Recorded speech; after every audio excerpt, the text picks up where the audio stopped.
आज हम मौजूद हैं फिर से एक बार डॉक्टर दीपक चतुर्वेदी जी के साथ। जैसा कि आप जानते हैं, उन्होंने पिछली बार हमें बताया था कि वो जल्द से जल्द एक मुहिम शुरू करने वाले हैं पीपीई किट डिस्ट्रीब्यूशन को लेकर के, अपने डॉक्टर्स फ्रेटर्निटी के लिए, और साथ ही वो कुछ अपनी पुलिस के लिए भी करना चाह रहे हैं इस कोरोना के दौरान, ताकि पुलिस को भी कुछ हद तक एक सेफ गार्ड प्रोवाइड किया जा सके डॉक्टर्स के साथ साथ। आइए हम आपको उन डॉक्टर दीपक चतुर्वेदी जी से मिलाते हैं ताकि वो बता सकें कि उन्होंने ये इनिशिएटिव किन के साथ जुड़ करके लिया है और क्या है इसकी आगे की डिटेल्स।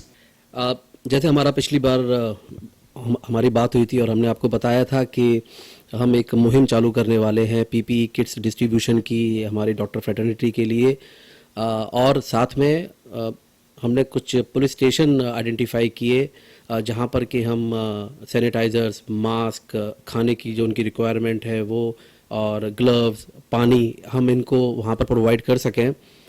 और उसके साथ एक कदम और आगे बढ़ के नॉन कोविड पेशेंट्स के लिए फ्री मेडिकल ओपीडी यहीं अमाया क्लिनिक के अंदर, ये 3 चीज़ें हम लोगों ने प्लान की हैं और हम इसको ऑलरेडी एग्जीक्यूट कर चुके हैं। ये ऑलरेडी एग्जीक्यूशन में है और ये सब हो पा रहा है मेरे प्रिय मित्र डॉक्टर सुमन जी, इनके सपोर्ट के द्वारा। डॉक्टर सुमन जी और actually Saidham foundation, doctor Suman ji Saidham foundation के चेयरमैन हैं। साईधाम फाउंडेशन जो शिरडी बाबा, जो हम शिरडी साईं बाबा के उसमें ये फाउंडेशन, ये ट्रस्ट है जो वेलफेयर में हमेशा रहते हैं, पब्लिक वेलफेयर में और सोशल वर्क में।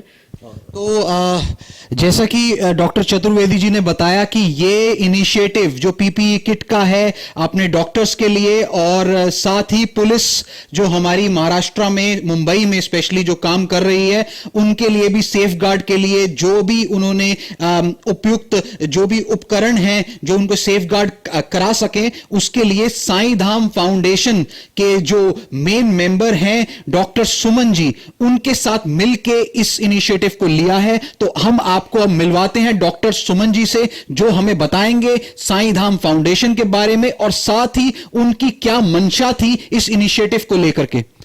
तो सर, सबसे पहले तो मैं पूछना चाहूंगा कि ये इनिशिएटिव, जैसे आपने डॉक्टर चतुर्वेदी जी जो कि अमाया क्लिनिक में हैं, उनके साथ मिल करके आपने ये इनिशिएटिव लिया है, इसके बारे में थोड़ा सा बताइए, और साईं धाम फाउंडेशन के बारे में भी थोड़ा सा संक्षिप्त में बताइए।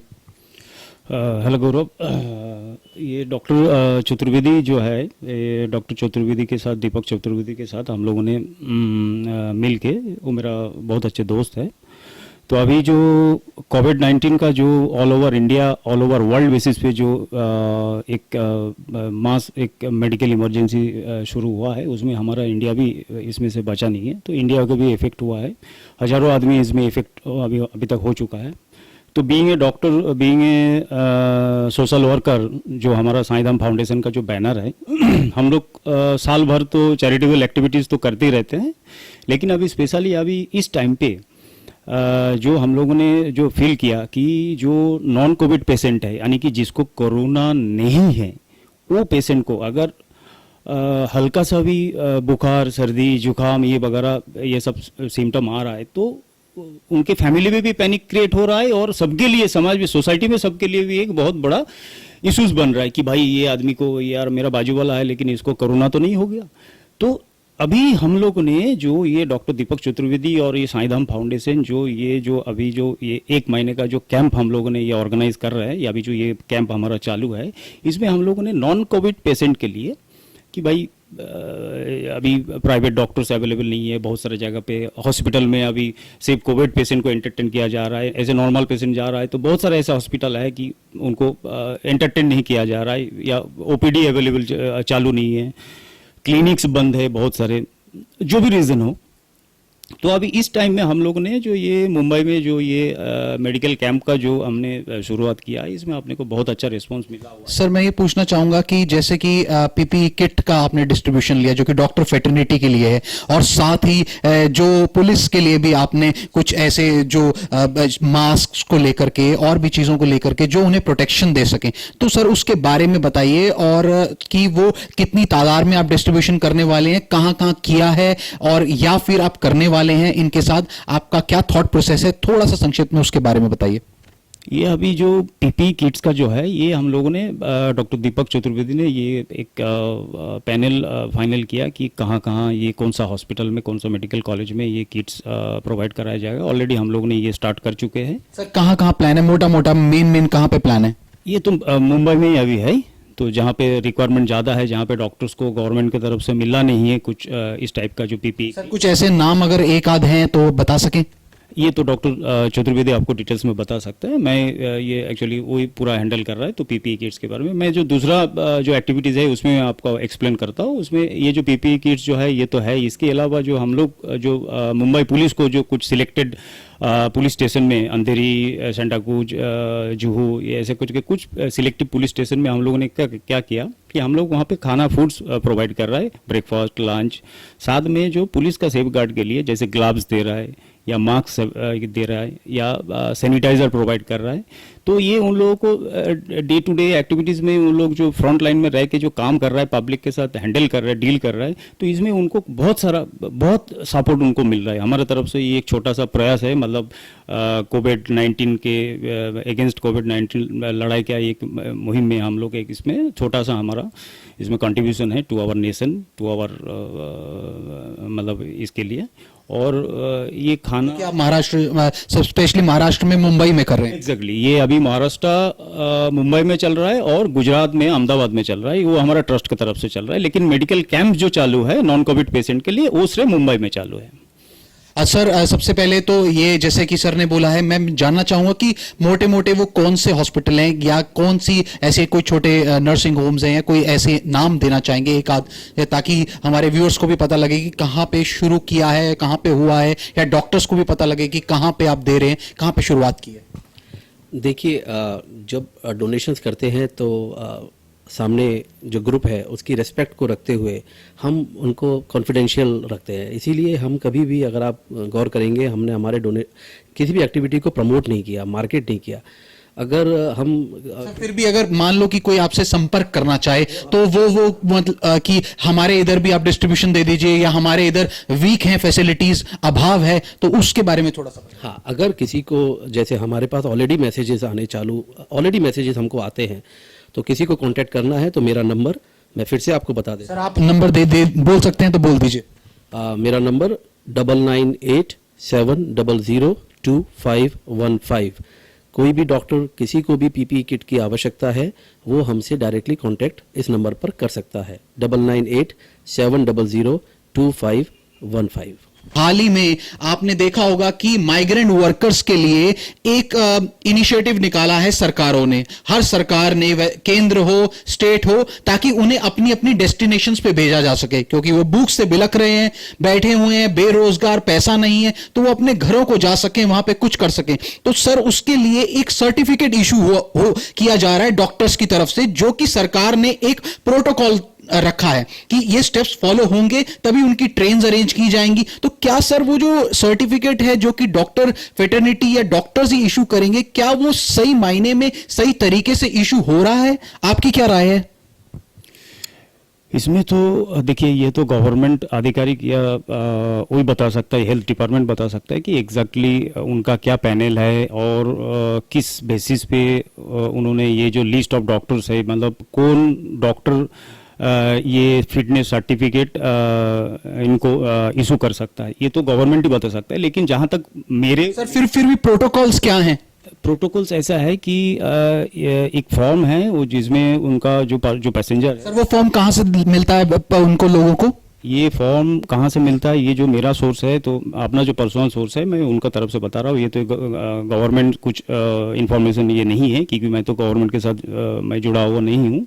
सर आप एज अ डॉक्टर हैं तो आपको उस चीज़ों का मालूमात है? ये जो मार्केट में जो अभी जो चल रहा है ट्रेंड, अभी पिछले 3-4 दिन से, अभी जो लॉकडाउन का जो थर्ड फेज जो हमारा चालू हुआ, इसमें अभी क्या देखा जा रहा है कि हर जगह पे पुलिस चौकी में सुबह से लेके शाम तक एक बहुत बड़ा गैदरिंग जो है ना जमा हो रहा है हर पुलिस चौकी में। मुंबई की बात कर रहा हूँ मैं, तो यहाँ पे हर कोई जो है ना, ये कोई लेबर्स है, कोई टूरिस्ट है जो बॉम्बे घूमने के लिए, महाराष्ट्र घूमने के लिए आया था, वो अभी फंस गया लॉकडाउन के चक्कर में।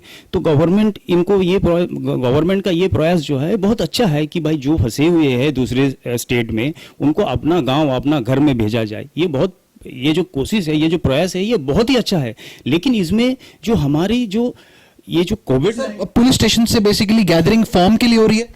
पुलिस स्टेशन में ये फॉर्म और जो ये फॉर्म के साथ जो एक डॉक्टर्स का, एमबीबीएस डॉक्टर्स का एक सर्टिफिकेट जो वहाँ पे देना है, फिटनेस सर्टिफिकेट, यानी कि उनको कोई कोरोना का सिम्टम्स नहीं है। तो सर ये जो फॉर्म है वो लेकर के उन्हें एमबीबीएस डॉक्टर के पास जाना है अपनी फिटनेस के लिए।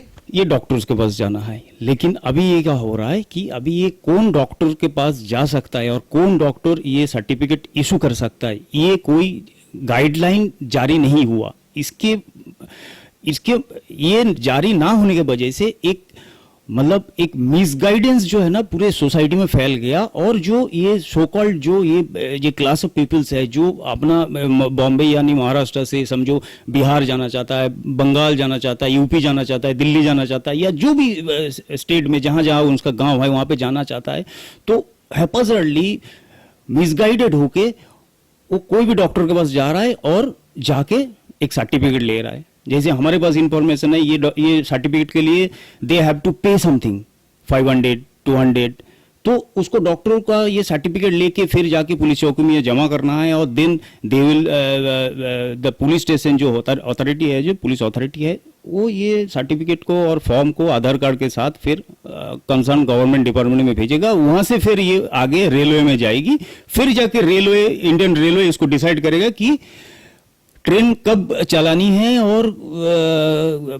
इसमें कौन पैसेंजर होगा, क्या मतलब इनका क्या रिजर्वेशन चार्ज। ये तो सिर्फ एक प्रोसीजर है, अभी इसके बाद सब बड़ा प्रोसीजर आने वाला है जहां पे ये पता लगेगा कि कौन कब किस तारीख को जाएगा। एग्जैक्टली तो वो तो अल्टीमेटम तो इंडियन रेलवे डिसाइड करेगा जब तो सर अब ये तो सरकार की बात हुई, हम वापस से डॉक्टर्स की बात आते हैं जहां पे वो सर्टिफिकेट इशू होते हैं। सर जैसे कि आपने मुझे बताया है कि ये गाइडलाइंस प्रॉपर नहीं है, किसी के पास भी कोई जाकर के, हमने भी देखा है कतारें की कतारें लगी हुई हैं। अब डॉक्टर्स एमबीबीएस हैं या बीएमएस हैं ये जानकारी नहीं है, बट अगर देखा जाए तो कोई प्रोटोकॉल गाइडलाइन भी नहीं है जैसे आपने बताया। तो सर तो इस केस में इस महामारी का कैसे भरपूर फायदा उठाया जा रहा है इस सर्टिफिकेट के नाम पे, कुछ इसके बारे में आप टिप्पणी करना चाहेंगे सर? कहना ज़रा मुश्किल है, लेकिन जैसा जानने में आया है कि कुछ बीएमएस, बीएचएमएस और आई थिंक शायद एमबीबीएस भी होंगे, तो कुछ डॉक्टर्स इन सर्टिफिकेट का चार्ज कर रहे हैं 200 से लेकर के 500 रुपये तक। मेरा ये मानना है कि सर्टिफिकेट्स को लेकर के कोई चार्ज नहीं होना चाहिए, और अगर चार्ज है तो चार्ज गवर्नमेंट को बियर करना चाहिए। पर यस, अभी ऐसा हो रहा है कि इन लोगों को सर्टिफिकेट्स के लिए पैसा देना पड़ रहा है। तो सर एक तरीके से ये माना जाए कि ये तो एक स्कैम में परिवर्तित लग रहा है ये आगे जाकर के। अभी तो ये शुरुआत हुई है, अभी तो लोगों ने जाना है। तो मेरा एक प्रश्न आपसे ये बनता है कि क्या उनके जो सर्टिफिकेट इशू हो रहे हैं प्रोटोकॉल्स में, ऑब्वियसली वो एक सर्टिफिकेट इसलिए इशू हो रहा है क्योंकि कोविड की समस्या से तो कोई नहीं जूझ रहा, तो क्या उन डॉक्टर्स के पास पर्याप्त उपकरण हैं जो कि कोविड डिसाइड करके उन्हें सर्टिफिकेट देंगे? आपका क्या राय है इस पे?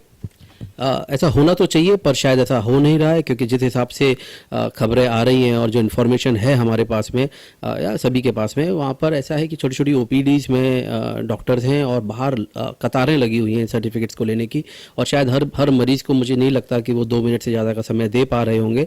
तो ऐसे समय में पेशेंट को क्लिनिकली एग्जामिन करना, उसके सिम्टम्स को देखना, और क्या मतलब ऐसा क्या प्रोटोकॉल अथॉरिटीज़ ने डिसाइड किया है कि जिस पर ये कह सकें कि सामने वाले जो पेशेंट है को या इंडिविजुअल को कोरोना कोविड-19 नहीं है। फिलहाल तो जो सर्टिफिकेट की कॉपीज है हमें जो मिली हैं उसमें तो ये सिर्फ लिखा गया है कि पेशेंट को कोरोना कोविड-19 के सिम्टम्स नहीं है। तो एक बहुत बड़ा सवाल आता है कि जो एसिम्टोमेटिक कोरोना कोविड-19 कैरियर्स हैं उनको आप कैसे आइडेंटिफाई करोगे? और ये तो मेडिकल फैक्ट है कि out of 100 patients individuals of corona covid infection 50% asymptomatic carriers होते हैं।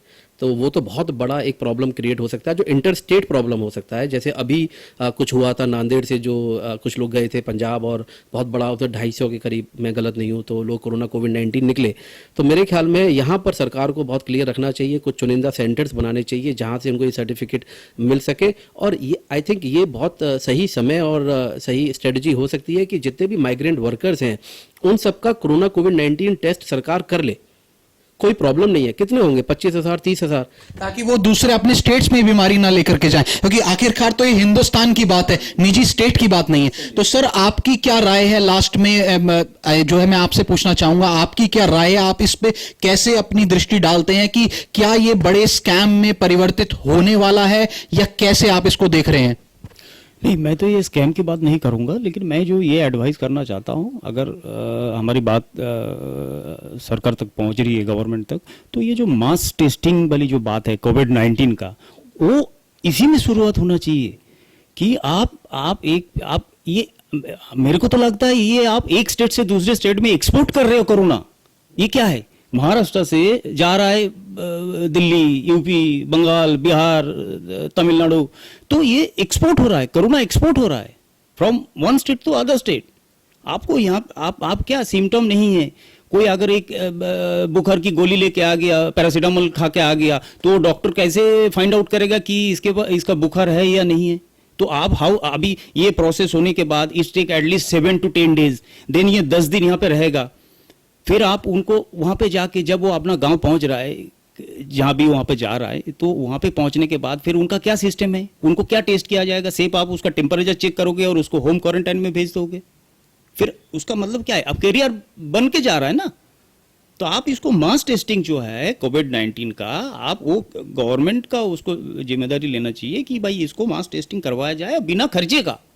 जो लेबर क्लास है वो कहाँ से देगा? वो बिना खर्चे का उसको, वो तो उसके ऊपर, उसको खाने को नहीं मिल रहा है, वो भागना चाहता है यहाँ से, काम धाम छोड़ के अपना गांव भागना चाहता है, तो उसके पास खाने का पैसा नहीं है, तो वो कहाँ से 4,500 रुपया दे के वो टेस्ट करवाएगा? और जहाँ तक आई थिंक ये डिबेट भी चल रही है। तो ये थे डॉक्टर दीपक चतुर्वेदी जी अमाया क्लिनिक से, और साथ ही डॉक्टर सुमन जो कि साईं धाम फाउंडेशन के मेंबर हैं, जिनका ये कहना है कि ये जो सर्टिफिकेट्स इशू करने की बात है उन माइग्रेंट वर्कर्स को, खास करके महाराष्ट्र में और मुंबई की हालत देखते हुए, वो सवालिया निशान है, क्योंकि उसकी प्रोटोकॉल प्रोसीजर्स इतने ज्यादा लूप होल से भरे हैं, जहां पे माइग्रेंट वर्कर्स के टेस्ट होने हैं उन्हें सर्टिफिकेट इशू करने के लिए, ताकि वो घर जा सके, पर जो है उनके सर्टिफिकेट इशू होने की जो गाइडलाइंस हैं वो बहुत ही ज्यादा लूप होल से भरी हैं, और वो माइग्रेंट वर्कर्स अपने स्टेट में कोविड-19 का कैरियर का काम कर सकते हैं।